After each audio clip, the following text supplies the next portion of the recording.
मुंबई महापालिकेची निवडणूक ही लक्षवेधी ठरली आणि त्यानंतर त्याचे निकाल सुद्धा तितकेच रंजक ठरले।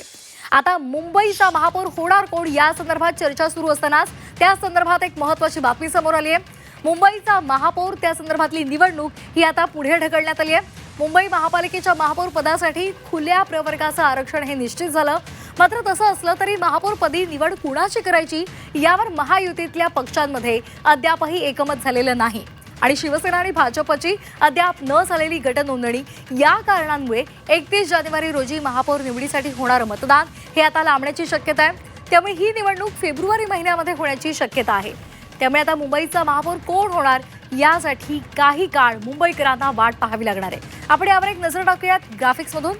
महापौर पदासाठी आरक्षण सोडत जाहीर झाल्यानंतर महापौर पदासाठी 31 जानेवारीला मतदान होणार होतं। अद्यापही भाजप आणि शिंदेच्या शिवसेनेनं गटाची नोंदणी केलेली नाही। कोकण आयुक्तालयामध्ये त्यामध्ये नोंदणी न केल्यामुळे महापौर निवडीचा कार्यक्रम हा पुढे ढकललेला आहे। नवीन महापौर पदाची निवड ही आता फेब्रुवारीमध्ये होण्याची शक्यता आहे। मनपा निवडणुकीनंतर महापौर पदासाठी येत्या 27 जानेवारीला अर्ज दाखल केले जाणार होते। 31 जानेवारीला होणाऱ्या निवडीसाठी जाहिरात सुद्धा देण्याची प्रशासनानं तयारी केली होती।